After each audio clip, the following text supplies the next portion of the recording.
I worked so hard for us to get to the playoffs and to have a chance to win another championship, and then this happened. So I had a lot of anger. Hello and welcome. Kobe Bryant, the 18-time All-Star who won 5 NBA championships and became one of the greatest basketball players of his generation during a 20-year career with the Lakers, died in a helicopter crash in 2020.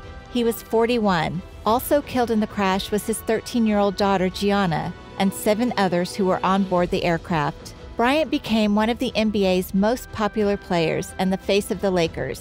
Winning a record 4 NBA All-Star Game MVP awards, he was the overall league MVP in 2008, a 2-time NBA scoring champion, and 12 All-Defensive selections. He teamed with Shaquille O'Neal to lead the Lakers to NBA titles in 2000, 2001, and 2002. He later won 2 more titles in 2009 and 2010. The secret to Kobe's phenomenal career and overall success was his philosophy: get better every day. We're up here because of 4 a.m. We're up here because of 2-a-days. That's all. You have really lofty ambitions and dreams that can materialize 15 or 20 years from now. But the only way to get there is to get better every day. If anything tried to bring us down, we used it to make us stronger. A little bit every day. That's it. Then when you fast forward years from now, and all of a sudden you look back, you have this great thing you created.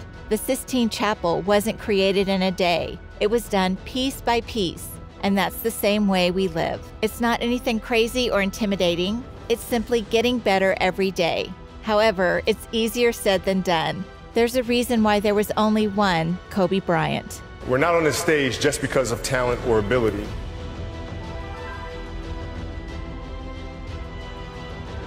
I know exactly what he's referring to. I mean, I watched, we played against the Houston Rockets, and I was still a young kid. He was 18, 19 years old. And I'm watching Hakeem Olajuwon up close, and he's doing his dream shake. And I'm just kind of watching. And I asked Robert, hey, Robert, how did Hakeem used to practice that move? Because they played together and won a couple championships together. So Robert kind of went through, how he watched Hakeem practice and stuff like that. And then the next practice, I go right to the post, and I start doing a dream shake. And mimicking that exact move.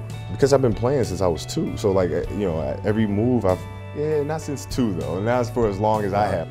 Just by osmosis, you pick up so many things, and your muscle memory is that you can watch something and just go out right away and do it.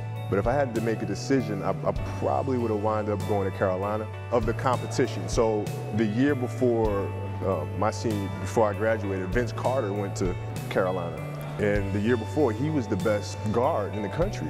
So I'm saying, I want to play against him every single day. Because I want to get better. I want to measure myself against these guys. I want to measure myself against competing against a Vince Carter, Phelps, Rasheed Wallace every day.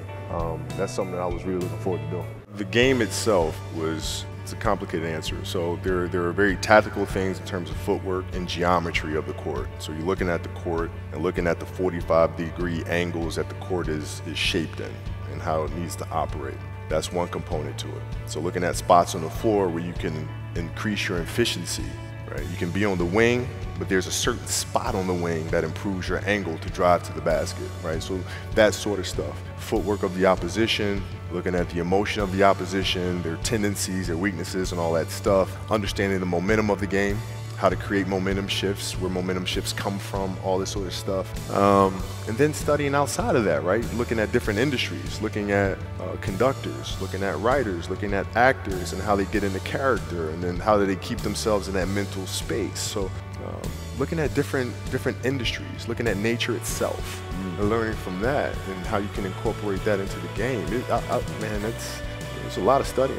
Every kid, every person has the ability to put one foot in front of the other. Right? So like if you're saying, okay, I'm going to climb Mount Everest, and you're at the bottom of the mountain and you look up and you're going, I'm not going to climb Mount Everest, right? But if you break it down into sections and you just one foot in front of the other, one step at a time, next thing you know, you're at the top of the mountain. But if I looked at those things in totality, it'd be depressing.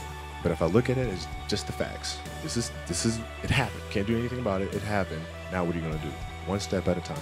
Well, man, because I think the greatest fear that we face is ourselves, actually. I think it's not anything that's external or anything that's superficial. I think the greatest fear you face is yourself, because We all have dreams, and it's very scary sometimes to accept the dream that you have. And it's scarier still to say, okay, I want that.